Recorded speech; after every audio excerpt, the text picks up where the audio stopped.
Whatever I do to my own mom, it shouldn't matter to you. I'm doing everything to take care of my parents. This is my hard-earned money, so you shouldn't be complaining. If you disobey me, I'll divorce you." With those words, my love for my husband, Alex, cooled off at once. I had been disappointed in my marriage, but at least I still have feelings. I had to marry a man who I had fallen in love with, but if he's going to talk to me like that, I won't tolerate it anymore. "What are you talking about?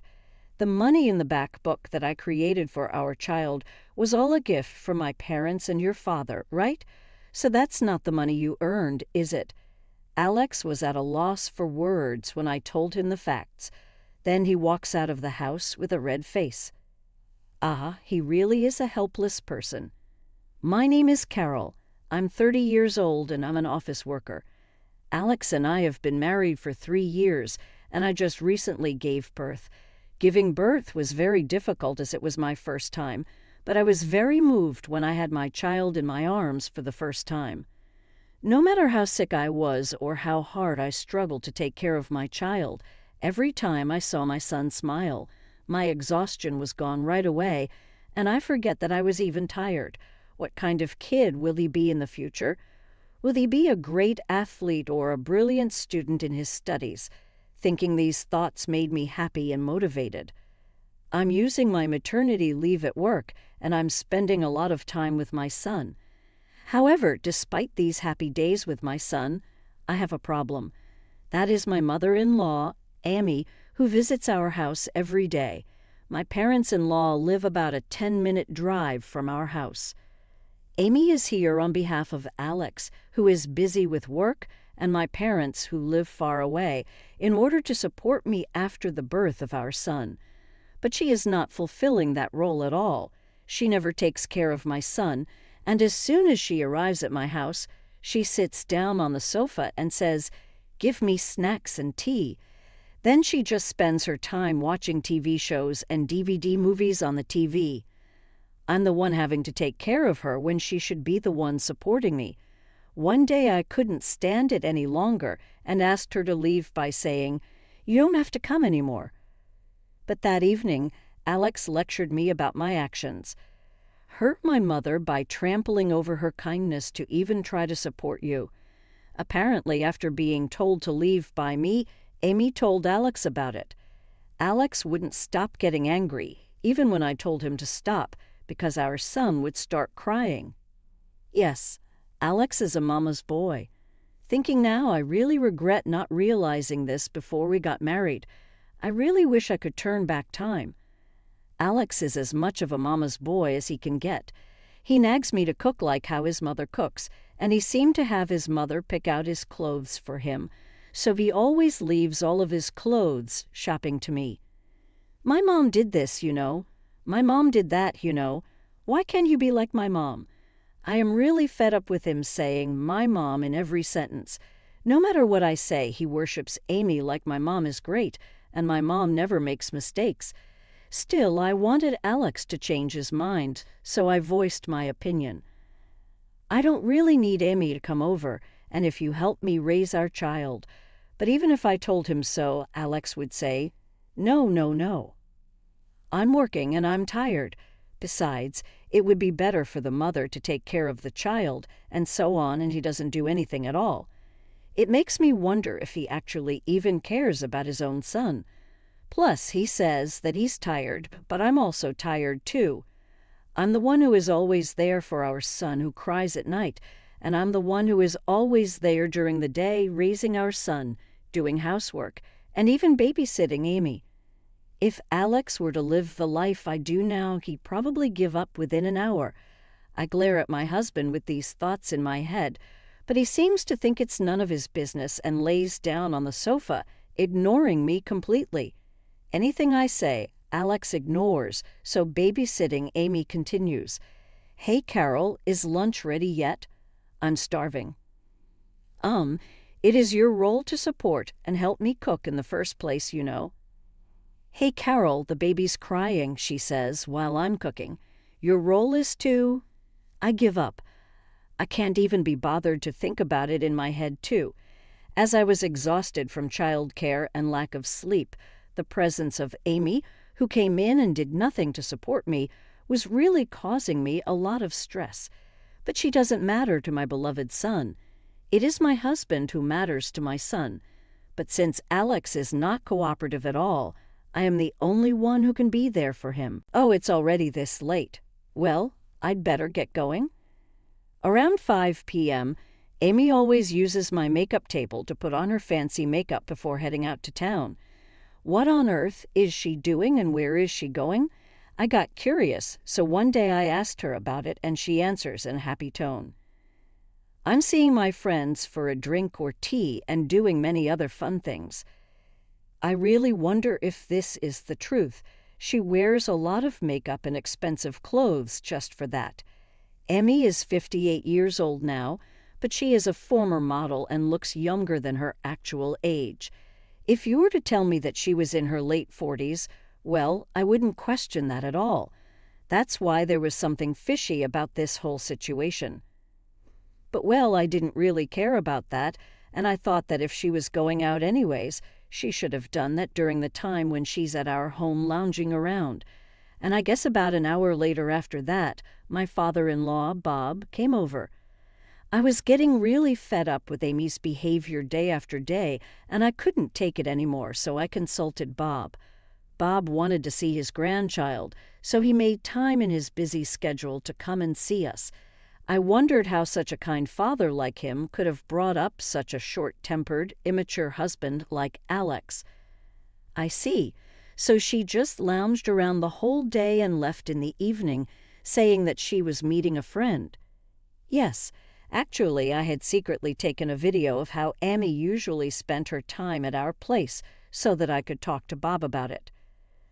Bob sighed as he watched the recorded video. Oh, I am terribly sorry. If I had realized it earlier, I could have helped you more, Carol. No, it's not your fault at all. Bob had said he would fully cooperate with me.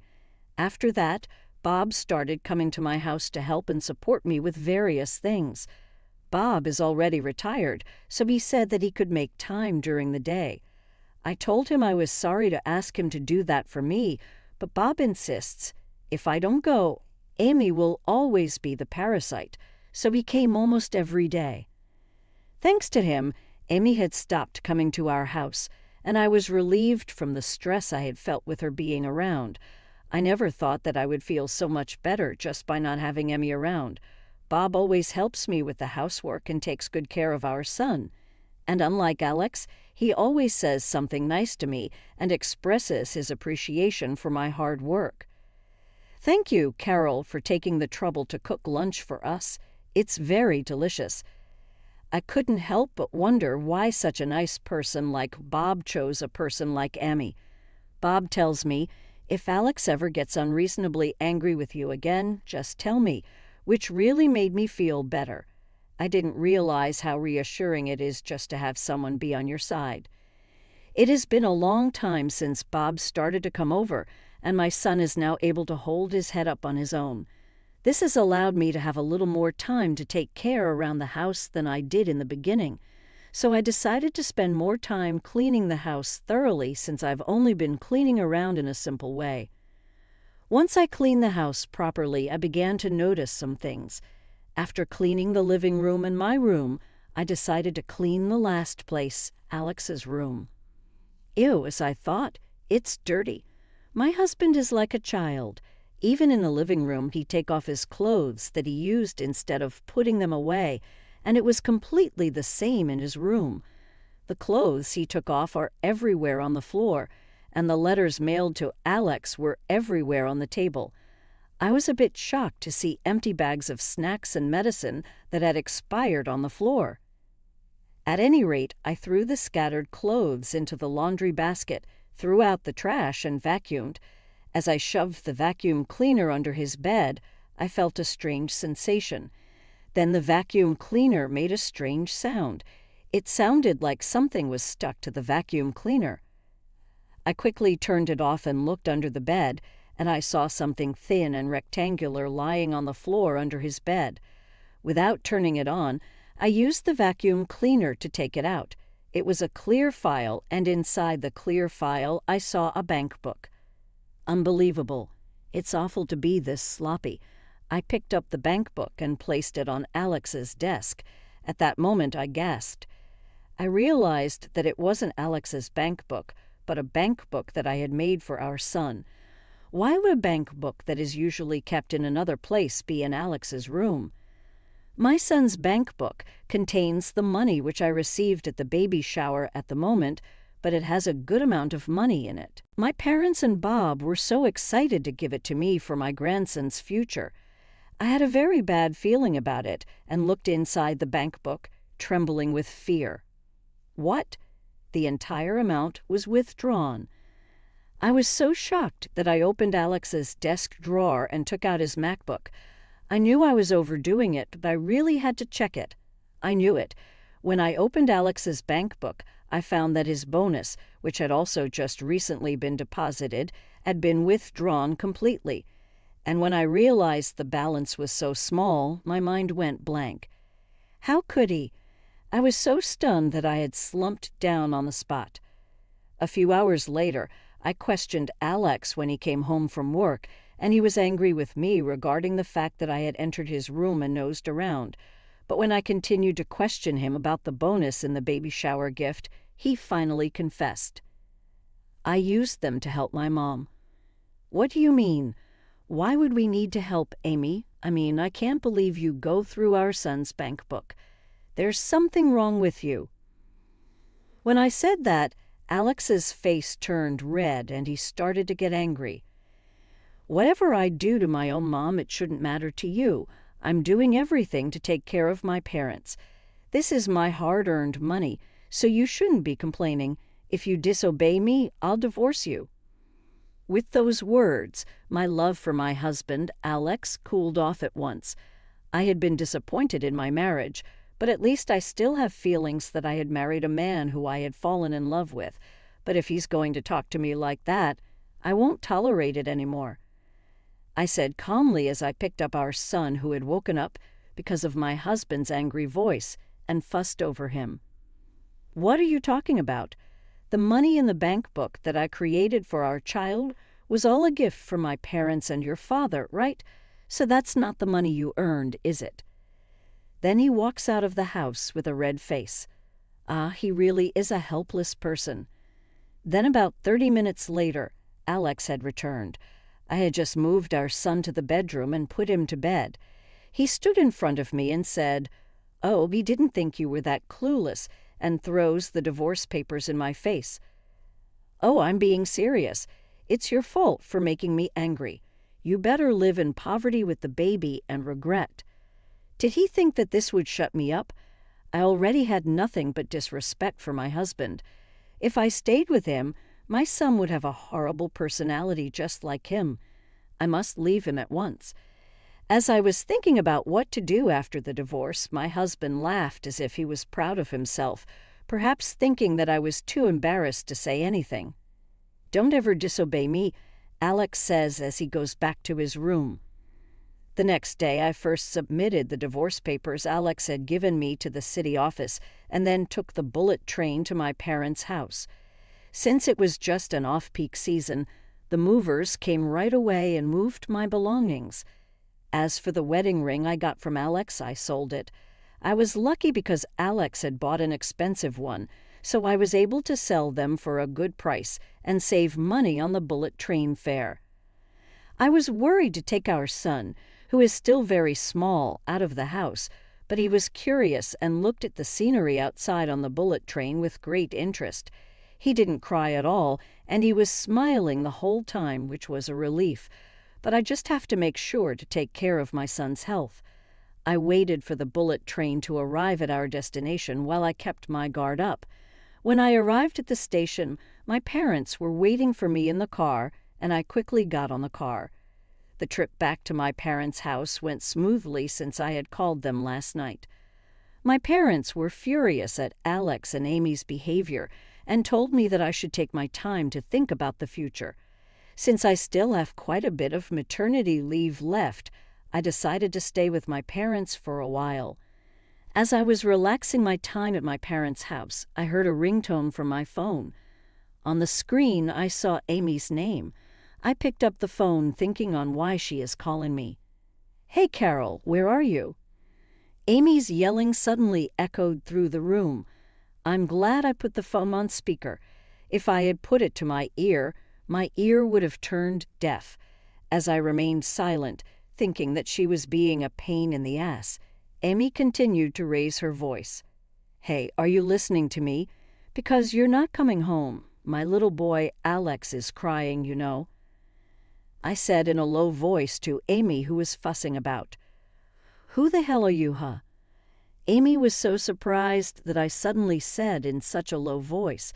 Since I've been nice to her up until now, I guess she did not expect such a low voice, and in a bad-tempered attitude. "If you mean that man who used to be my husband, who is a mama's boy, I've broken up with that man.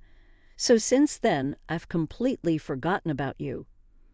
"But broken up? You mean you filed divorce papers?" Amy looks shaken up. "Yeah, of course I did. That lousy man is bad for my child's education." "But I was the one who suggested him about using divorce papers as a threat. Why did you have to take it so seriously and filed it? Take it back now." Amy had raised her voice again to accuse me. I see, so it was Amy's strategy after all. I can't take it back now. I already filed the divorce papers, so Alex and I are now strangers to each other. "Hey, well, wait a minute. Come on, Alex, say something to your wife." It seemed like she had the phone on speaker as well, so Alex must have heard what I said earlier. His voice was trembling and seems to be crying. "Why did you file the divorce papers? You know that I wasn't being serious." I was disgusted by him. He had been morally harassing me at home, but when he was cornered into his spot, he got very weak. Not a shred of manliness left in him. I say this to him: you shouldn't have blindly taken Amy's suggestions in the first place. If you marry your wife, that means that, as a husband, you're supposed to protect your wife at all costs. Don't you think so? Do you have any idea how much I suffered because of Amy? But even so, Alex still says things like, "But it's natural for a son to take care of his own mother," and so on. I had no choice but to tell him who Amy really is. "You know, your mother, whom you cherish so much, is having an affair with the money she gets from you." "What? What do you mean?" Alex froze at my words. "What do you mean?" Alex trembles as he asks. Then Amy interrupts and says, "Hey, what are you talking about?" I calmly say, "I did some research with Bob." Amy seemed quite upset, and her voice was trembling. Amy always went out in the evening all dressed up with makeup, so I met up with Bob and followed her. She said she was going to have tea with a friend, but for some reason she walked into an expensive-looking restaurant arm in arm with a man in his 40s. "Mom, what's the meaning of this? There must be some kind of mistake. You must have mistaken someone else who looks like me." "It's no use trying to get away with it. We have already hired a professional to get proof of her affair. Bob is already preparing for a divorce and will demand alimony from you and the man who you are having an affair with." "No way." Amy seems to be in a panic, and she forgot to actually deny the affair. "You need to explain, Mom. You're saying Mom used the money I gave her to play with a guy who wasn't Dad." No, that's..." Amy is even more in a panic from Alex's comment. "The rest is your problem, so please do as you please." I said so as I hang up the phone and blocked Amy's number. Afterwards, Bob divorced Amy, who confronted her with proof of the affair and divorce papers. Amy tried to go back to the man she was having an affair with, but apparently he found out that she had lied about her age by about 10 years and dumped her. She lied that she was in her late 40s, but actually she was about to turn 60, so it's no wonder he'd dump her. Amy apparently tried to go back to Alex, but as expected, the money she gave him was used for the affair, and Alex finally woke up and was fed up with Amy. He says, "I don't trust you, Mom. I don't know when you might steal all my money," and he apparently brushed off Amy. I don't know what Amy is doing now, but it would be impossible for her to get a job with good conditions after being a housewife all her life. I am sure that she is currently working a low-paying job and desperately trying to pay her alimony. As for Alex, he called me and apologized, saying, "I'm really sorry for the trouble I caused you about Mom. I did something horrible, and I can't take back what I did. As for the baby shower gift that I withdrew without permission, I borrowed money from my father and transferred it to your account. I will spend the rest of my life to atone for my sins, so let's be a family again." As soon as my husband said that, I got goosebumps all over. Only men with common sense and sincere men are allowed to say, "Let's be a family." A mama's boy should never say that. I coldly said I refuse just pay for the child's support, and I hung up the phone and blocked his number from calling me. I heard that Alex was quite in shock, but as long as he owes money to Bob, he has to work to pay off the debt. And since Bob is looking over him thoroughly, Alex has no choice but to pay for child support without any delays. I have been in touch with Bob since then, and he says that Alex is working and paying his bills every day with a face like he's about to die. It's really a good feeling to get back at them like this. Meanwhile, my maternity leave is over, so I rented a room in a new apartment and started living with my son. Currently, I am working very hard to raise my sweet son. I will do whatever I can to take care of my son, so I will continue to earn more and more money so that my son can do whatever he wants to do in the future. I am so disgusted by both the mama's boy immature husband and the mother-in-law who is having an affair, but I'm so glad that the father-in-law is the same person and was on Carol's side. Carol may have a tough time as a single mother from now on, but I hope she hangs in there. I wish that she and her son a very happy life together. Thank you for watching until the end. Please subscribe to our channel. See you in our next video.